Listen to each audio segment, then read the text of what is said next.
പ്രണയതാണ്ഡവം. രചന സംവിധാനം രുദ്രപ്രിയ. ഭാഗം 13. കാറിൽ നിന്നിറങ്ങി ഉമ്മറത്തേക്ക് കയറുമ്പോൾ ശങ്കരേട്ടനും വന്നു. ആരാ ശങ്കരേട്ട ആ പിന്നാമ്പുറത്തുകൂടി പോയത്? അതാ കമലമാണ് കുഞ്ഞെ. ആരാ ഈ കമലം? അവരെന്താ ഇവിടെ വന്നത്? ബാലമോള് പണി കഴിഞ്ഞു പോകുമ്പോൾ ഈ മൂശേട്ടയെ കണ്ടു. അപ്പോഴാണ് അറിഞ്ഞത് ആ കുഞ്ഞ് ഇവിടെയാണ് ജോലിക്ക് വരുന്നതെന്ന്. അതുകൊണ്ട് പരാതി പറയാൻ വന്നതാ. അവളെ എന്താ വിളിക്കാത്തതെന്ന്. എങ്കിൽ പിന്നെ നമുക്ക് അവരെ ആക്കിയാൽ പോരെ ശങ്കരേട്ട? അവരാവുമ്പോൾ ഇത്തിരി പ്രായമുള്ള കൂട്ടത്തിലല്ലേ. ഈ കൊച്ചാണെങ്കിൽ തീരെ ചെറുപ്പം. ആൾക്കാർക്ക് അതും ഇതും പറഞ്ഞുണ്ടാക്കാൻ ഉത്സാഹവും കൂടും. എൻ്റെ കുഞ്ഞെ, ആൾക്കാരോട് പോകാൻ പറ. അവൾ ആൾ ശരിയല്ല. ഇപ്പോൾ തന്നെ സംസാരിച്ചുകൊണ്ടിരിക്കുന്നതിനിടയിൽ ഒരു 100 വട്ടം എൻ്റെ നെഞ്ചത്തോട് കയറാൻ വന്നിട്ടുണ്ട്. അവൾക്ക് പ്രായമായതോ ചെറുപ്പമോ എന്നുള്ള വേർതിരിവില്ല കുഞ്ഞെ. എനിക്ക് വയസ്സാം കാലത്ത് സരോജത്തിൻ്റെ ചെരവക്കടി വാങ്ങാൻ വയ്യ. ശങ്കരേട്ടൻ്റെ പറച്ചിൽ കേട്ടപ്പോൾ ആദിക്ക് ചിരി വരുന്നുണ്ട്. പിന്നെ അവളെ കുറ്റം പറഞ്ഞിട്ടും കാര്യമില്ല. നല്ല പ്രായത്തിൽ ഒരുത്തൻ ഇട്ടിട്ട് പോയതാണ്. അവൾക്കും കാണില്ലേ ആഗ്രഹങ്ങൾ? അതൊക്കെ ശരി തന്നെയാണ്. എന്നാലും ഈ പ്രായം ഇപ്പോൾ അതിനെ സമ്മതിക്കുന്നില്ല. ശങ്കരേട്ടൻ തന്നെ ചോദ്യവും ഉത്തരവും എല്ലാം പറഞ്ഞു.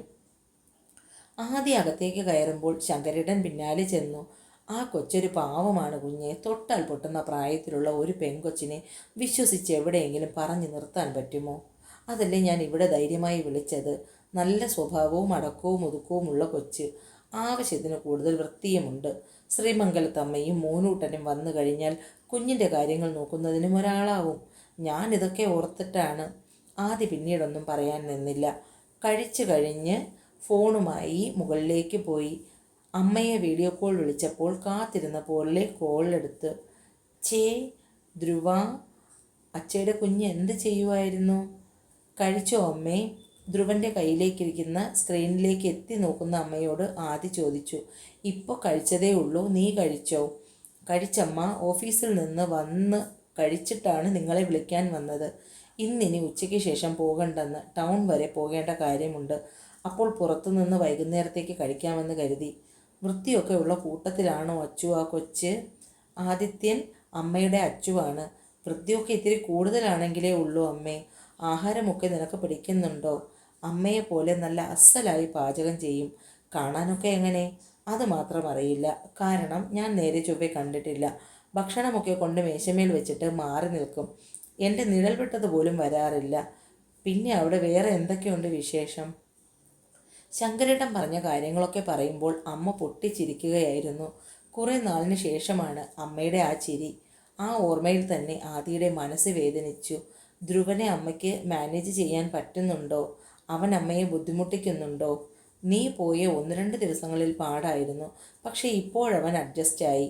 കഴിഞ്ഞ ദിവസം ഡോക്ടർ വന്ന് നോക്കിയപ്പോൾ പറഞ്ഞു അടുത്ത ആഴ്ചയിൽ മിക്കവാറും പ്ലാസ്റ്റർ ഇളക്കാമെന്ന്. അത് കഴിയുമ്പോൾ ഞാൻ അങ്ങോട്ട് വരാം. എന്നിട്ട് അമ്മയെയും ധ്രുവനെയും നാട്ടിലേക്ക് കൂട്ടാം. എന്നാൽ പിന്നെ ഞാൻ വെക്കട്ടെ അമ്മേ. അല്പം ഉറങ്ങണം. പിന്നെ കുറച്ച് മുഷിഞ്ഞ ഡ്രസ്സുകൾ അലക്കാനുമുണ്ട്. കുറച്ച് ഡ്രസ്സുകൾ കൂടി അലക്കാൻ ആ കുഞ്ഞിനോട് പറഞ്ഞാൽ ചെയ്യില്ലേ അച്ചു? വേണ്ടമ്മ. ആഹാരം പാചകം ചെയ്യാൻ മാത്രമാണ് പറഞ്ഞത്. ഇനി അതിനെ കൊണ്ട് ബാക്കി ജോലികളും കൂടി ചെയ്യിക്കേണ്ട. ഞാനിതിനെ ആ മെഷീനിലിട്ടേക്കാം. ഞാനും മോനും കൂടി വരുമ്പോൾ ആ കൊച്ചിന് ബുദ്ധിമുട്ടാവുമോ? അമ്മ അങ്ങനെയൊന്നും ചിന്തിക്കണ്ട. ശങ്കരമ്മാവൻ അതൊക്കെ വേണ്ട വിധത്തിൽ പറഞ്ഞിട്ടുണ്ട്. കോൾ കട്ടാക്കി ഫോൺ മാറ്റിവെച്ച് ആദ്യ ബാൽക്കണിയിൽ തന്നെ അല്പനേരം കിടന്നു. പെട്ടെന്ന് തന്നെ കണ്ണുകൾ മാടി അടഞ്ഞുപോയി. ശങ്കരേട്ടൻ വന്ന് വിളിക്കുമ്പോഴാണ് പിന്നെ ഉണരുന്നത്. ഞാൻ ഉറങ്ങിപ്പോയി ശങ്കരേട്ട. കുറേ നേരം താഴെയൊക്കെ നോക്കി കാണാഞ്ഞപ്പോൾ അന്വേഷിച്ച് വന്നതാണ്. അപ്പോൾ കുഞ്ഞ് നല്ല ഉറക്കം. പിന്നെ ഞാൻ തിരികെ പോയി. പിന്നീടാണ് ഓർത്തത് എവിടെയോ പോകുന്ന കാര്യം പറഞ്ഞിരുന്നത്. അതാണ് വീണ്ടും വന്ന് വിളിച്ചത്. രാത്രിയിൽ കുറച്ച് അർജൻറ്റ് വർക്കുകൾ ഉണ്ടായിരുന്നു. അതുകൊണ്ട് ഉറക്കം ശരിയായില്ല. കുറച്ച് മുഷിഞ്ഞ തുണികളുണ്ടായിരുന്നു അലക്കാൻ. അതൊക്കെ ഞാൻ അപ്പോഴേ എടുത്ത് കഴുകിയിട്ടു. അതൊന്നും വേണ്ടായിരുന്നു ശങ്കരേട്ട, ഞാൻ ചെയ്യുമായിരുന്നല്ലോ. സാരമില്ല കുഞ്ഞേ. കുഞ്ഞ് വേഗം റെഡിയായി പോകാൻ നോക്ക്. ഇപ്പോൾ തന്നെ സമയം ഒരുപാടായി. തൻ്റെ മുഷിഞ്ഞ ഡ്രസ്സുകളെല്ലാം ശങ്കരേട്ടൻ അലക്കിയത് ആദിത്യന് വിഷമമായി. പോകാൻ റെഡിയായി താഴേക്ക് വരുമ്പോൾ ശങ്കരേട്ടനും പോകാനായി ഇറങ്ങി. എന്നാൽ ഞാൻ ഇനി അങ്ങോട്ട് ചെല്ലട്ടെ കുഞ്ഞേ. ഇന്നിനി വൈകുന്നേരം ബാലക്കുഞ്ഞ് വരില്ലല്ലോ. ഞാൻ അപ്പോൾ നേരത്തെ വീട് പിടിക്കാം. രാവിലെ നേരത്തെ എത്തിയാൽ പോരെ? മതി ശങ്കരേട്ട. ഞാൻ പോകുന്ന വഴിക്ക് ശങ്കരേട്ടനെ ഇറക്കാം. വീട് പൂട്ടി താക്കോൽ ആദിയെ ഏൽപ്പിച്ചുകൊണ്ട് രണ്ടുപേരും ഇറങ്ങി. രാവിലെ പോളിയിൽ ക്ലാസ് ഉണ്ടെന്ന് പറഞ്ഞിറങ്ങിയതാണ് ലക്ഷ്മി. സ്റ്റോപ്പിൽ വന്ന് നേരെ ബസ് കയറി സ്കൂൾ ജംഗ്ഷന് തൊട്ട് മുൻപായി ഇറങ്ങി. അവിടെ പറഞ്ഞതുപോലെ ബീന കാത്തുനിൽപ്പുണ്ടായിരുന്നു. അവളുടെ കൂടെ ജെയ്സനും. ലക്ഷ്മിയുടെ പരിഭ്രമം പിടിച്ച മുഖം കണ്ടപ്പോൾ ബീന അവളെ ചേർത്ത് നിർത്തി. നീ എന്തിനാ ഇത്രയും പേടിക്കുന്നത്? ഇത്രയും പേടിയുണ്ടെങ്കിൽ നിന്നോട് ആരെങ്കിലും വരാൻ പറഞ്ഞോ? നിന്നെ കണ്ടാൽ തോന്നുമല്ലോ ഞങ്ങളെല്ലാവരും കൂടി നിർബന്ധിച്ച് വിളിച്ചുകൊണ്ട് വന്നതാണെന്ന്. ഇത്രയും പേടിയുണ്ടെങ്കിൽ നീ വരണ്ടായിരുന്നു ലക്ഷ്മി. ഇതിപ്പോൾ ഞങ്ങൾക്കും ആകെ പ്രശ്നമാകും. അവളുടെ പേടിച്ച മുഖഭാവം കണ്ടപ്പോൾ ബീന വഴക്കു പറഞ്ഞു. നീ ഒന്ന് സമാധാനപ്പെടുവീനെ. ആ കൊച്ചിന് ഇതൊക്കെ ശീലമില്ലാഞ്ഞിട്ടായിരിക്കും. ജെയ്സൺ ലക്ഷ്മിയെ സമാധാനപ്പെടുത്തി. ബീനയുടെ കൂർപ്പിച്ച നോട്ടം കണ്ടപ്പോൾ അവൻ പിന്നീടൊന്നും പറഞ്ഞില്ല. വീട്ടിൽ എന്ത് പറഞ്ഞിട്ടാണ് ഇറങ്ങിയത്? സ്പെഷ്യൽ ക്ലാസ് ഉണ്ടെന്ന്, വൈകുന്നേരം 3 മണിവരെയാണെന്നും പറഞ്ഞു. അത് നന്നായി. എന്തായാലും നമ്മൾ തിരികെ എത്തുമ്പോൾ വൈകുന്നേരത്തോടെയാകും. അല്ല, അനിൽ എവിടെ? നിങ്ങളുടെ കൂടെ കാണുമെന്ന് പറഞ്ഞിട്ട്. ലക്ഷ്മിക്ക് അവനെ കാണാഞ്ഞിട്ടാകെ വെപ്രാളമായി. നീ ഒന്ന് സമാധാനപ്പെട്. ഇവിടുന്ന് അടുത്താണ് ആദർശിൻ്റെ വീട്. നമുക്ക് അങ്ങോട്ട് പോകാം. അതാകുമ്പോൾ സമാധാനത്തിലിരുന്ന് സംസാരിക്കാം. അനിലിൻ്റെ വീട് അടുത്താണോ? അത് പറഞ്ഞില്ലല്ലോ. എല്ലാം കൂടി പറഞ്ഞു കഴിഞ്ഞാൽ പിന്നെ സസ്പെൻസ് തീരില്ലേ കൊച്ചേ. ഞാൻ ബൈക്കിൽ വരാം. നിങ്ങൾ രണ്ടുപേരും കൂടി ആ ഓട്ടോയിൽ എൻ്റെ പിന്നാലെ വന്നാൽ മതി. ജെയ്സൺ ഹെൽമെറ്റ് എടുത്ത് വയ്ക്കുമ്പോൾ തൊട്ടടുത്ത് വന്ന ഓട്ടോയിൽ ബീനയും ലക്ഷ്മിയും കയറി. കുറച്ചു ദൂരം സഞ്ചരിച്ച് ഓട്ടോ ഇടറോഡിലേക്ക് തിരിഞ്ഞു. ചുറ്റും റബ്ബർ ഗാർഡുകൾ നിറഞ്ഞ വീടിൻ്റെ മുൻവശത്തായി ഓട്ടോ വന്നു നിന്നു. ഓട്ടോയ്ക്ക് കാശും കൊടുത്ത് അയാൾ 3 പേരെയും നോക്കി തിരികെ പോയി. ഇവിടെങ്ങും ആൾതാമസമില്ലേ? ലക്ഷ്മി ചുറ്റുപാടും നോക്കി. എനിക്കെന്തോ പേടി തോന്നുന്നു ബീനെ. നമുക്ക് തിരിച്ചു പോയാലോ? നീ അയൽക്കാരെ പരിചയപ്പെടാൻ വന്നതോ അതോ അനിലിനെ കാണാൻ വന്നതോ? ചോദ്യം കേട്ടപ്പോൾ ബീനയ്ക്ക് ദേഷ്യം വന്നു.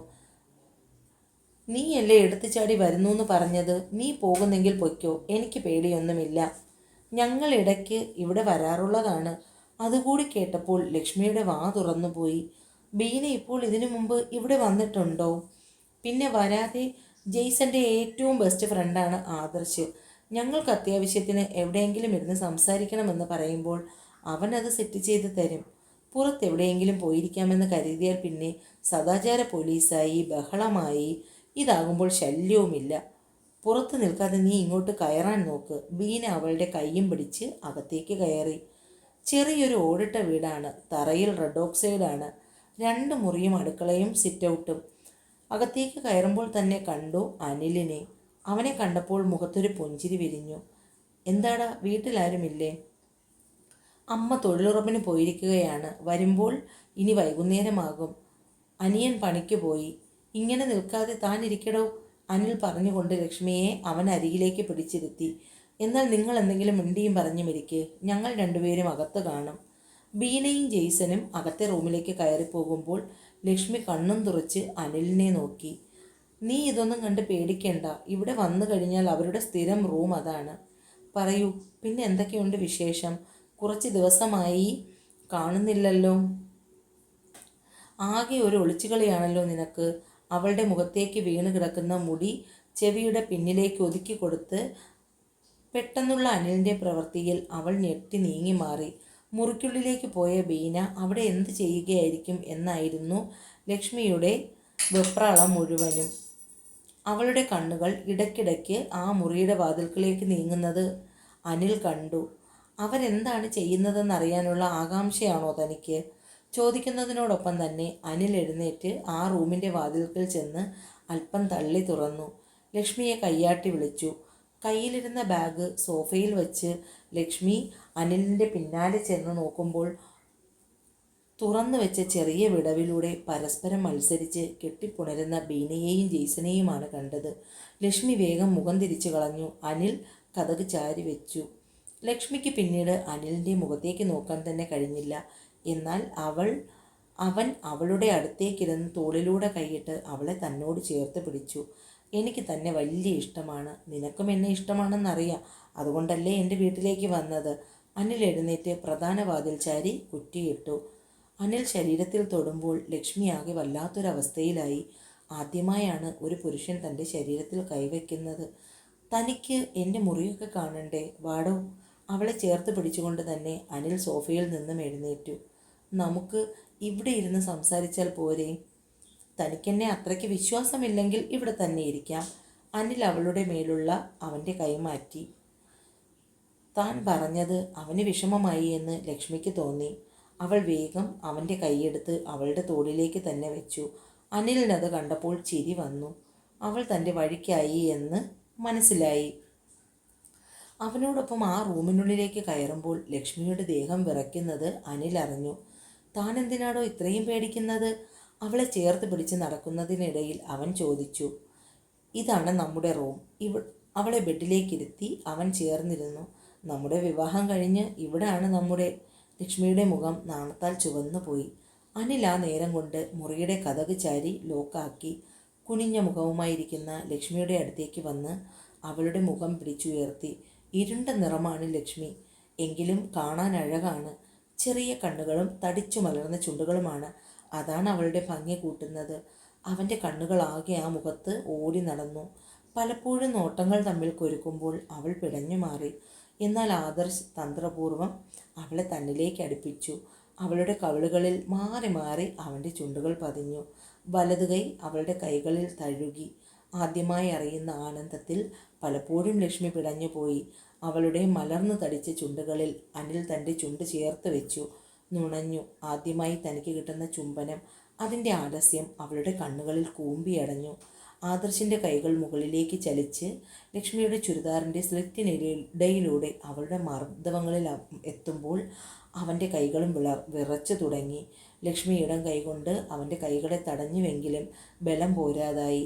അവൻ്റെ കൈകൾ നൽകുന്ന സുഖം, അവൻ്റെ ചുംബനം നൽകുന്ന അനുഭൂതി, അവളുടെ എതിർപ്പുകൾ കുറഞ്ഞു. അവൻ്റെ കൈകളുടെ മാന്ത്രിക വിദ്യയിൽ അവൾ നിലയില്ലാ കയത്തിലേക്ക് വീണു. ഡോറിൽ തുടരെ മുട്ടുകേട്ടപ്പോഴാണ് ലക്ഷ്മി ആലസ്യത്തിൽ നിന്നും പുറത്തേക്ക് വന്നത്. അതോടുകൂടി അവൾ അനിലിൻ്റെ കൈകൾ അവളിൽ നിന്നും അടർത്തി മാറ്റി വസ്ത്രങ്ങൾ നേരെ പിടിച്ചിട്ടു. രസച്ചരുടെ മുറിഞ്ഞ ദേഷ്യത്തിൽ അനിൽ എഴുന്നേറ്റ് വന്ന് വാതിൽ തുറന്നു. മുന്നിൽ നിൽക്കുന്ന ജെയ്സനെയും ബീനയെയും കണ്ടപ്പോൾ അവൻ്റെ നെറ്റി ചുളിഞ്ഞു. ചെറിയൊരു പ്രശ്നമുണ്ട്. ഇവളുടെ വീട്ടിൽ നിന്നും വിളിച്ചിരുന്നു. കോളേജിലാണെങ്കിൽ എന്തായാലും അരമണിക്കൂറിനിൽ എത്തുമെന്ന് അവർക്കറിയാം. അതുകൊണ്ട് ഇപ്പോൾ ഇവർക്ക് തിരിച്ചാലേ സമയത്തിന് വീടെത്താൻ പറ്റൂ. അനിലിനെ നോക്കി പറയുമ്പോൾ അവൻ്റെ മുഖത്തെ നഷ്ടബോധം ജെയ്സന് മനസ്സിലായി. അവൻ്റെ തോളിൽ തട്ടി സമാധാനിപ്പിക്കും പോലെ ജെയ്സൺ പറഞ്ഞു. ലക്ഷ്മി ആരുടെയും മുഖത്തേക്ക് നോക്കിയില്ല. അവൾ വേഗം ബാഗുമെടുത്ത് ബീനയുടെ പിന്നാലെ പോയി. നീ വന്നതിൻ്റെ ദേഷ്യം അനിലിൻ്റെ മുഖത്ത് വ്യക്തമായി കാണാം. എന്തായിരുന്നു റൂം അടച്ചിട്ടിരുന്ന പരിപാടി? കളിയാക്കും പോലെയുള്ള ബീനയുടെ ചോദ്യം കേട്ടപ്പോൾ ലക്ഷ്മിക്ക് ദേഷ്യമാണ് വന്നത്. നിങ്ങൾ എന്തായിരുന്നു റൂം അടച്ചിട്ട് ചെയ്തത്? അതുതന്നെയായിരുന്നു ഞങ്ങളും ചെയ്തത്. അങ്ങനെ പറയാനാണ് ലക്ഷ്മിക്ക് തോന്നിയത്. പിന്നീട് രണ്ടുപേരും ഒന്നും സംസാരിച്ചില്ല. വേഗം ബസ് കയറി. 3:30 വരെ ക്ലാസ് ഉണ്ടെന്ന് പറഞ്ഞ് പോയവൾ 1.5 മണിക്കൂർ കഴിഞ്ഞപ്പോൾ തന്നെ തിരിച്ചു വന്നതുകൊണ്ട് എന്താണെന്ന് ചോദിക്കണമെന്ന് ബാലയ്ക്കുണ്ടായിരുന്നു. എങ്കിലും അവളുടെ വായിൽ നിന്നും വരുന്ന മറുപടി കേൾക്കാൻ താല്പര്യമില്ലാത്തതുകൊണ്ട് ഒന്നും ചോദിക്കാൻ പോയില്ല. എങ്കിലും അവളുടെ മുഖഭാവത്തിൽ നിന്ന് എന്തോ അസ്വാഭാവികത തോന്നി. വൈകുന്നേരം പൊന്നിമംഗലത്ത് പോകേണ്ടത് കൊണ്ട് തന്നെ ബാല സ്വന്തം ജോലികൾ ഓരോന്നായി നോക്കിക്കൊണ്ടിരുന്നു. അമ്മ വരുമ്പോൾ തിരക്കിയിരുന്നു ലക്ഷ്മി നേരത്തെ വന്നതിനെക്കുറിച്ച്. വന്ന പാടെ മുറിയിൽ കയറി അടച്ചിരിപ്പാണ്. അമ്മയൊന്ന് വിളിച്ച് അവളോട് കഴിക്കാൻ പറയുമോ? സുമ ചെന്ന് കതകിൽ തട്ടുമ്പോൾ ഇഷ്ടപ്പെടാതെ മട്ടിൽ വന്ന് ഡോർ തുറന്നു. മുന്നിൽ നിൽക്കുന്ന സുമയെ കണ്ടപ്പോൾ അതേ ദേഷ്യത്തിൽ തന്നെ വാതിലടച്ചു. വീണ്ടും ഡോറിൽ മുട്ടാൻ തുടങ്ങുമ്പോൾ അവൾ വാതിൽ തുറന്നു. അമ്മയ്ക്ക് എന്ത് വേണം? മനുഷ്യന് സ്വൈര്യമായി കിടക്കാൻ സമ്മതിക്കില്ലേ? നീ ഇന്ന് സ്പെഷ്യൽ ക്ലാസ് ഉണ്ടെന്ന് പറഞ്ഞ് പോയിട്ട് വന്ന് ആഹാരം പോലും കഴിക്കാതെ റൂമടച്ചിരിക്കുന്നതിൻ്റെ കാര്യമെന്താ? എനിക്ക് വിശപ്പില്ല. വിശക്കുമ്പോൾ ഞാൻ കഴിച്ചോളാം. പുറകെ നടന്ന് ഊട്ടാനായി ഞാൻ കൊച്ചുകുട്ടിയൊന്നുമല്ല. അവളുടെ വാക്കുകളിൽ അത്രയും ധാർഷ്ട്യം നിറഞ്ഞു. നിന്റെ പോക്ക് ശരിയല്ല ലക്ഷ്മി. ഈ കാണിക്കുന്നതിനൊക്കെ ഒരിക്കൽ നിനക്ക് തിരിച്ചടി കിട്ടും. ബാല പിന്നാലെ നിന്ന് വിളിച്ചു പറയുമ്പോൾ അവളെ എരിക്കാനുള്ള പകയോടുകൂടി നോക്കി ലക്ഷ്മി അകത്തേക്ക് പോയി. അമ്മ തൽക്കാലം അമ്മയുടെ ബാലമോളുടെ കാര്യം മാത്രം നോക്കിയാൽ മതി. എൻ്റെ കാര്യം നോക്കാൻ എനിക്കറിയാം. ഒരു സ്വൈര്യവുമില്ല ഈ വീട്ടിൽ വന്നു കയറി കഴിഞ്ഞാൽ. ഞാൻ എന്ത് ചെയ്യണമെങ്കിലും അതെല്ലാവർക്കും അറിയണം. ഇനി ഒന്നും പറഞ്ഞിട്ട് കാര്യമില്ല എന്ന് മനസ്സിലായപ്പോൾ അമ്മയും ബാലയും അകത്തേക്ക് പോയി. ആദിത്യൻ വരുമ്പോൾ ഒരുപാട് വൈകിയിരുന്നു. വന്ന പാടെ നേരെ ഡ്രസ്സ് മാറി കിടക്കാൻ പോയി. ശങ്കരേട്ടൻ വരുമ്പോഴാണ് എഴുന്നേറ്റത്. അതിന് പിന്നാലെ തന്നെ ബാലയും എത്തി. എന്നും പിൻവശം വഴി കയറി വരുന്നവൾ അന്ന് മുന്നിലൂടെ വന്നു. ഇതെന്ത് പറ്റി മോളെ, ഇന്ന് റൂട്ട് മാറിപ്പോയോ? മുൻവാതിൽ വഴി വരുന്നത് തന്നെയാണ് നല്ലത്. ഇന്നലെ പോകാൻ നേരം ആ പറമ്പിൻ്റെ അപ്പുറത്തായി ഇഴജന്തുവിനെ കണ്ടു. അതുകൊണ്ടാണ് ഇന്ന് മുൻവശം വഴി വന്നത്. അതിനെന്താ, എന്ന് മോള് മുൻവശം വഴി വന്നാൽ മതി. ഇന്നാണ് പൊന്നുമംഗലത്ത് ശ്രീമംഗലം തമ്പുരാട്ടി വരുന്നത്. പ്ലാസ്റ്റർ മാറ്റിയെങ്കിലും കാലിൽ ബാൻഡേജ് ചുറ്റിയിട്ടുണ്ട്. അതുകൊണ്ട് തന്നെ യാത്ര ആംബുലൻസിലാക്കി. ആദ്യം ഇന്നലെ തന്നെ അമ്മയെയും ധ്രുവനെയും കൂട്ടാനായി പോയി. രാവിലെ പതിവ് പോലെ ബാല പൊന്നുമംഗലത്തേക്ക് വന്നു. ആ, മോളെത്തിയോ? കുഞ്ഞിവിടെ ഇല്ല, അമ്മയെ കൂട്ടാൻ വേണ്ടി പോയിരിക്കുകയാണ്. അവരിന്ന് ഉച്ചയോടുകൂടി എത്തും. രാവിലത്തേക്ക് പലഹാരം ഉണ്ടാക്കേണ്ട, അതിന് പകരം ഉച്ച ഊണ് കേമമായിക്കൊള്ളട്ടെ. കുറച്ച് പച്ചക്കറികൾ വാങ്ങി ഫ്രിഡ്ജിൽ വെച്ചിട്ടുണ്ട്, ഞാനും കൂടാം. ശങ്കരമ്മാവൻ ഒന്നും ചെയ്യണ്ട, കൂടെ നിന്നാൽ മതി, ഞാൻ ചെയ്തോളാം. ഇവിടുത്തെ ആദിക്കുഞ്ഞിൻ്റെ അപ്പൂപ്പൻ്റെ കാലം തൊട്ടേ ഞാനിവിടെ കാര്യസ്ഥനാണ്. അതൊക്കെ ഒരു കാലം. ശങ്കരമ്മാവൻ നെടുവേർപ്പെട്ടു. ശ്രീമംഗലം കൊച്ചിൻ്റെ അച്ഛൻ ഉദയവർമ്മയ്ക്കും അമ്മ ദേവയാനിക്കും 3 മക്കളാണ്. ദേവദേവൻ, കൃഷ്ണയന്തു, ശ്രീമംഗല. ഏറ്റവും ഇളയ ആളാണ് ശ്രീമംഗല തമ്പുരാട്ടി. ദേവദേവൻ കുഞ്ഞിന് 2 പെൺമക്കളാണ്, ശ്രീദേവി കുഞ്ഞും ശ്രീവിദ്യ കുഞ്ഞും. 2 പേരും വിവാഹം കഴിഞ്ഞ് പുറത്തെവിടെയോ ആണ്. രണ്ടാമത്തേത് കൃഷ്ണക്കുഞ്ഞ്, വിവാഹം കഴിഞ്ഞിട്ടില്ല. പഠിച്ചുകൊണ്ടിരുന്നപ്പോഴോ മറ്റോ ഒരു പ്രണയമുണ്ടായിരുന്നു. ചെക്കൻ ഒരു അന്യജാതിക്കാരനായിരുന്നു, അതുകൊണ്ട് നടത്തിക്കൊടുത്തില്ല. അതോടുകൂടി ഒളിച്ചോടാൻ തീരുമാനിച്ചു. പക്ഷെ ദേവൻ കുഞ്ഞ് ഉദയവർമ്മ അദ്ദേഹവും ചേർന്ന് ആ കുഞ്ഞിനെ ഉപദ്രവിച്ചു. അതോടുകൂടി അയാൾ എവിടെയോ നാടുവിട്ടു പോയി. പിന്നെ വിവാഹമേ വേണ്ടെന്ന് പറഞ്ഞ് ഒറ്റയ്ക്ക് ജീവിക്കുന്നു. ഇടയ്ക്ക് ബോംബെയിലോ മറ്റോ ആദിക്കുഞ്ഞിൻ്റെ ഒപ്പമായിരുന്നു. ഇപ്പോൾ എവിടെയാണെന്ന് കൃത്യമായി അറിയില്ല. നാടും ചുറ്റി അങ്ങനെ നടപ്പുണ്ട്. ഏറ്റവും ഇളയതാണ് ശ്രീമംഗലം തമ്പുരാട്ടി. അത്രയും ആയപ്പോഴേക്കും പുറത്ത് ആംബുലൻസിൻ്റെ ഒച്ച കേട്ടു. അവർ വന്നെന്ന് തോന്നുന്നു, ഞാൻ അങ്ങോട്ട് ചെല്ലട്ടെ. ശങ്കരമ്മാവൻ വേഗം തോർത്തെടുത്ത് കുടഞ്ഞ് തോളിലേക്കിട്ട് ഉമ്മറത്തേക്ക് പോയി. പിന്നാലെ ചെല്ലണമെന്ന് തോന്നിയെങ്കിലും ബാല അത് വേണ്ടെന്ന് വെച്ച് അടുക്കളയിൽ തന്നെ നിന്നു. ആംബുലൻസിൽ നിന്നും അമ്മയെ വീൽചെയറിലിരുത്തി ആദി. ആംബുലൻസ് ഡ്രൈവറും ആദിയും ചേർന്നാണ് അമ്മയെ അകത്തേക്ക് കയറ്റിയത്. പിന്നാലെ ഉറങ്ങുന്ന കുഞ്ഞുമായി ഹോം നേഴ്സ് വന്നു. അവരെ കണ്ടപ്പോൾ അമ്മാവൻ്റെ നെറ്റി ചുളിഞ്ഞു. ഞാൻ പറഞ്ഞതല്ലേ കുഞ്ഞെ, മംഗലം കൊച്ചിനെ നോക്കാൻ ഇവിടെ ഞങ്ങളൊക്കെ മതിയെന്ന്. പിന്നെന്തിനാ ഈ ഹോം നേഴ്സിനെ കൂടെ കൂട്ടിയത്? ആദിയെ അല്പം മാറ്റി നിർത്തിയാണ് ശങ്കരേട്ടൻ പറഞ്ഞത്. അവരിവിടെ താമസിക്കില്ല ശങ്കരേട്ട. എന്തായാലും ഇത്രയും ദിവസം അമ്മയുടെ ഒപ്പം നിന്നതല്ലേ, അതുകൊണ്ട് അമ്മയെ ഇവിടെ കൊണ്ട് ഏൽപ്പിക്കുന്നത് വരെ കൂടെ വന്നതാണ്. ഓ, അങ്ങനെയാണോ? ഞാൻ കരുതി അവരും ഇനിയിപ്പോൾ ഇവിടെ താമസിക്കുമെന്ന്. എന്തായാലും ഇതുവരെ വന്നതല്ലേ, ഭക്ഷണമൊക്കെ കഴിച്ചിട്ട് വിടാം. ആംബുലൻസ് തിരികെ പോകുമ്പോഴേക്കും ഹോം നേഴ്സും അവർക്കൊപ്പം പോകാനായി റെഡിയായി. വന്ന പാടെ പോവുകയാണോ? ഭക്ഷണം കഴിച്ചിട്ട് പോയാൽ പോരെ? സൗഹൃദ സംഭാഷണം എന്ന മട്ടിൽ ശങ്കരേട്ടൻ ചോദിച്ചു. 40 വയസ്സിനോടടുത്ത പ്രായം തോന്നിക്കുന്ന സ്ത്രീയാണ്. ഇല്ല, ഈ ആംബുലൻസിൽ തന്നെ പോയാൽ എനിക്ക് വീടിനടുത്ത് ഇറങ്ങാം. എന്നാൽ പിന്നെ ഞാൻ ഇറങ്ങട്ടെ? ആദ്യ കുറച്ച് കൂടുതൽ തുക അവരുടെ കയ്യിലേക്ക് വെച്ചു കൊടുത്തു. ഇപ്പോൾ തന്നെ ശമ്പളത്തേക്കാൾ അധികം തുകയാണ് എനിക്ക് നൽകിയത്. ഇതും കൂടി വേണ്ട സാർ.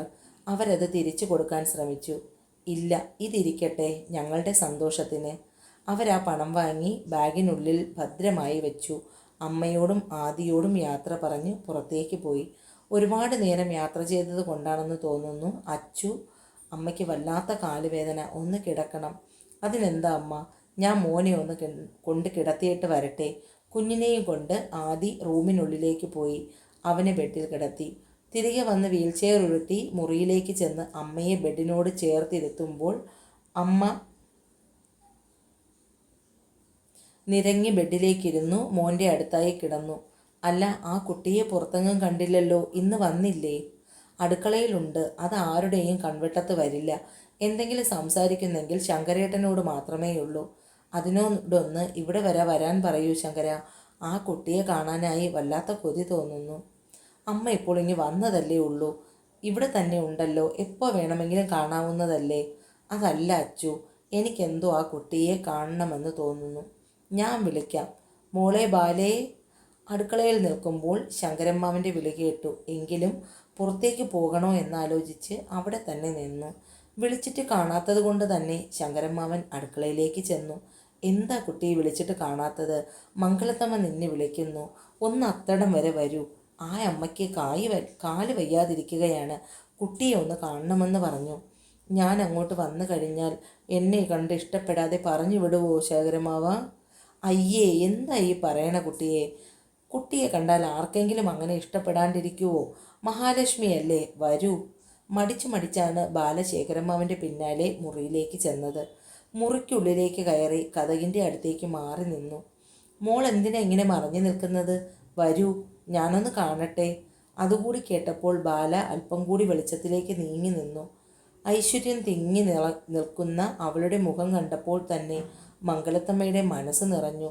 നല്ല ഐശ്വര്യമുള്ള പെൺകുട്ടി, ഇത്രയും നല്ല കുട്ടി വീട്ടുപണിക്ക് വരേണ്ട അത്ര ബുദ്ധിമുട്ടാണോ? ബാലയെ കണ്ടപ്പോൾ തന്നെ അവരുടെ ആലോചന അതായിരുന്നു. തന്നെ നോക്കിയിട്ട് ഒന്നും മിണ്ടാതെ നിൽക്കുന്ന ആ അമ്മയെ നോക്കുമ്പോൾ അവർക്കിനി തന്നെ ഇഷ്ടമായില്ലേ എന്നതായിരുന്നു ബാലയുടെ ചിന്ത. ഇത്രയും ചെറിയ കുട്ടിയായിരുന്നു ശങ്കര? അച്ചു വിളിച്ച് പറയുമ്പോൾ കുട്ടിയാണെന്ന് പറഞ്ഞിരുന്നു. എങ്കിലും ഞാൻ കുറച്ചുകൂടി മുതിർന്ന ഒരാളെയാണ് പ്രതീക്ഷിച്ചത്. ഇപ്പോൾ 20 വയസ്സെന്ന് പറഞ്ഞാൽ ആരും വിശ്വസിക്കില്ല. അതിൻ്റെ വീട്ടിൽ അത്രമാത്രം ബുദ്ധിമുട്ടായിട്ടാണോ ഈ വീട് പണിക്ക് ഇറങ്ങിയത്? മംഗലത്തമ്മയ്ക്ക് ചോദിക്കാതിരിക്കാൻ കഴിഞ്ഞില്ല. കുഞ്ഞെന്നോട് അധികമൊന്നും ചോദിക്കാത്തത് കൊണ്ട് ഞാൻ ബാലക്കുഞ്ഞിനെ കുറിച്ചുള്ള കാര്യങ്ങളൊന്നും പറഞ്ഞിട്ടില്ല. ഇതിപ്പോൾ മംഗലത്തമ്മ ചോദിക്കുമ്പോൾ ഞാൻ എങ്ങനെ പറയാതിരിക്കും? ഇതുവരെയുള്ള ബാലയെക്കുറിച്ചുള്ള കാര്യങ്ങളെല്ലാം ശങ്കരൻ വിശദമായി പറഞ്ഞു കേൾപ്പിച്ചു. ഈശ്വര, ഇത്രയുമൊക്കെ ആ കുഞ്ഞ് ഇതിനോടകം അനുഭവിച്ചോ? മംഗലത്തമ്മ ഞെട്ടലോടുകൂടി ശങ്കരനെ നോക്കി. സത്യം പറഞ്ഞാൽ ആ കൊച്ചു പേടിച്ചിട്ടാണ് ജോലിക്ക് ഇറങ്ങിയത് തന്നെ. വീട്ടിലാണെങ്കിൽ എപ്പോഴാണ് അയാൾ കയറി വരുന്നതെന്നറിയില്ലല്ലോ. അത്രയും സമയം മാറി നിൽക്കാമെന്ന് കരുതി അമ്മയും മകളും അങ്ങനെയാണ് എന്നോട് ജോലിയെക്കുറിച്ച് അന്വേഷിച്ചത്. പക്ഷെ അപ്പോഴേക്കും അയാൾ ജയിലിലുമായി. ഇടയ്ക്ക് കുറച്ചുനാൾ ഇവിടുത്തെ അംഗനവാടിയിൽ ടീച്ചറായിരുന്നു. അവിടുത്തെ ടീച്ചർ പ്രസവ അവധിക്ക് പോയപ്പോൾ പകരത്തിന് കയറിയത്. ആ ജോലി മാറിയപ്പോൾ വീട്ടിൽ ഒറ്റയ്ക്കായില്ലേ?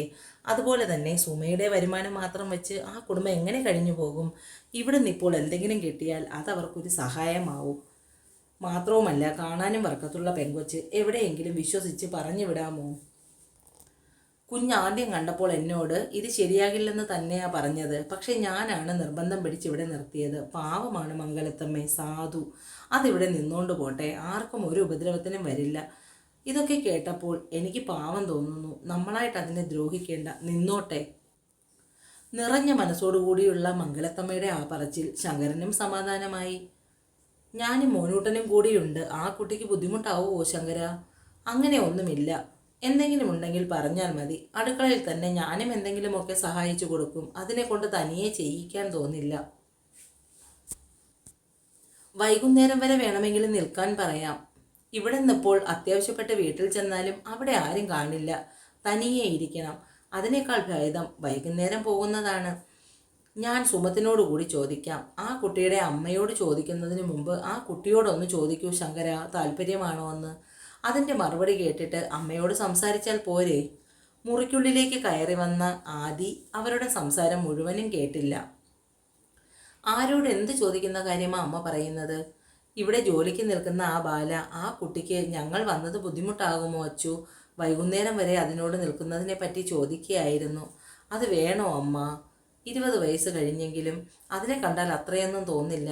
ഈ ചെയ്യിക്കുന്ന ജോലി തന്നെ എനിക്ക് മനസ്സുണ്ടായിട്ടല്ല, ശങ്കരേട്ടൻ്റെ നിർബന്ധത്തിലാണ്. കുറച്ചുകൂടി പ്രായമുള്ള ആരെങ്കിലും നിർത്തിയാൽ പോരെ?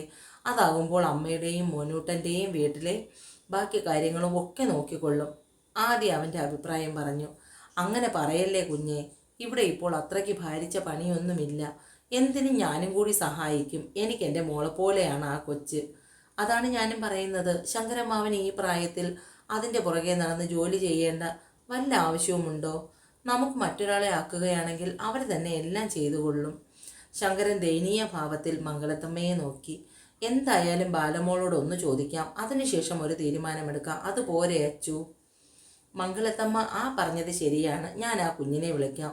അടുക്കളയിലേക്ക് ചെല്ലുമ്പോൾ തന്നെ കണ്ടു ഉച്ചയ്ക്കുള്ള വിഭവങ്ങൾ ഒരുക്കുന്ന തിരക്കിലാണ് ബാല. ആഹാ, മോൾ തകർത്ത പണിയാണല്ലോ. ഞാൻ പറഞ്ഞതല്ലേ സഹായിക്കാമെന്ന്. അതിൻ്റെ ഒന്നും ആവശ്യമില്ല ശങ്കരമ്മാവ, എല്ലാം കഴിഞ്ഞു. മംഗലത്തമ്മയും മോനൂട്ടനും വന്നത് കുഞ്ഞിന് ബുദ്ധിമുട്ടാകുമോ? എല്ലാ പണികളും കൂടി നിന്നെക്കൊണ്ട് പറ്റിയില്ലെങ്കിൽ വേറെ ആളെ വെക്കാമെന്നാണ് അവർ പറയുന്നത്. മോൾ എന്ത് പറയുന്നു? നിന്നെക്കൊണ്ട് കഴിയുമോ? എന്നെ കൊണ്ടാവുന്ന പോലെ ഞാനും സഹായിക്കാം. വൈകുന്നേരം വരെ നിൽക്കാൻ കഴിയുമോ എന്നാണ് അവർ ചോദിക്കുന്നത്. മോൾ ആലോചിച്ചതിന് ശേഷം മറുപടി പറഞ്ഞാൽ മതി. വീട്ടിലെ കാര്യങ്ങളെക്കുറിച്ചൊക്കെ ആലോചിച്ചപ്പോൾ ബാലയ്ക്ക് സമ്മതം പറയാതിരിക്കാൻ മറ്റ് കാരണങ്ങളൊന്നും തോന്നിയില്ല. അത്ര വലിയ പണിയൊന്നുമില്ല. ഇവിടുന്ന് ഉച്ചയ്ക്ക് വീട്ടിൽ ചെന്നിരിക്കുന്നതിനേക്കാൾ നല്ലത് വൈകുന്നേരം എല്ലാ പണിയും കഴിഞ്ഞു പോകുന്നതാണ്. എനിക്ക് വൈകുന്നേരം വരെ നിൽക്കാൻ സമ്മതമാണ് ശങ്കരമ്മാവ. എന്നാ അങ്ങോട്ട് വരൂ. അവിടെ വന്ന് മംഗലത്തമ്മയോട് നേരിട്ട് പറയൂ. റൂമിന് പുറത്തേക്ക് വന്ന് നിൽക്കുമ്പോൾ ബാലയ്ക്ക് സംശയമായിരുന്നു അകത്തേക്ക് കയറാമോ എന്ന്. കുട്ടി എന്താ അവിടെ തന്നെ നിന്ന് കളഞ്ഞത്? അകത്തേക്ക് വരൂ. ഇത്രയും ദിവസം അച്ചു മാത്രമേ ഇവിടെ ഉണ്ടായിരുന്നുള്ളൂ. മംഗലത്തമ്മ അച്ചു എന്ന് പറഞ്ഞപ്പോൾ അതാരാണെന്ന ഭാവത്തിൽ ബാല ശങ്കരമ്മാവനെ നോക്കി. ഇവിടുത്തെ ആദിക്കുഞ്ഞിനെ മംഗലത്തമ്മ വിളിക്കുന്നത് അച്ചു എന്നാണ്. ഞാനും മോനൂട്ടനും കൂടിയുണ്ട്. അപ്പോൾ മോൾക്ക് ബുദ്ധിമുട്ടാവുമോ? എൻ്റെ കാലിലെ പ്ലാസ്റ്റർ വെട്ടിയെങ്കിലും കുറച്ച് ദിവസം കൂടി ഫിസിയോതെറാപ്പിയും മറ്റും ചെയ്യേണ്ടി വരും. മോൾക്ക് ബുദ്ധിമുട്ടാവുമെങ്കിൽ മറ്റാരെങ്കിലും നിർത്താം, അതാണ് ചോദിച്ചത്. ഇല്ല, എനിക്ക് സമ്മതമാണ്. ബാലയ്ക്ക് ആലോചിക്കേണ്ടി വന്നില്ല. സമ്മതം പറഞ്ഞു കഴിഞ്ഞ് അവൾ നോക്കിയത് മംഗലത്തമ്മയുടെ തൊട്ടടുത്തായി കിടന്നുറങ്ങുന്ന ആ 1 വയസ്സുകാരനെയാണ്. ഓമനത്തും തുളമ്പി നിൽക്കുന്ന ആ മുഖത്ത് നിന്ന് കണ്ണെടുക്കാൻ തോന്നുന്നില്ല. കുഞ്ഞിനെ തന്നെ നോക്കി നിൽക്കുന്നവളുടെ മുഖത്തെ ഭാവം മംഗലത്തമ്മ ഒപ്പിയെടുക്കുന്നുണ്ടായിരുന്നു. മോളെ, കഴിക്കാനുള്ളതെല്ലാം ആയല്ലോ? ശങ്കരമ്മാവൻ്റെ ചോദ്യമാണ് അവളെ ആ നോട്ടത്തിൽ നിന്നും തിരികെ കൊണ്ടുവന്നത്. എല്ലാം ആയിട്ടുണ്ട്, ഞാൻ എടുത്തു വയ്ക്കാം. ബാലമുറിയിൽ നിന്നും പുറത്തേക്കിറങ്ങുമ്പോൾ ആദി അമ്മയുടെ നേർക്ക് തിരിഞ്ഞു. ഇതാ ഇപ്പോൾ നന്നായത്.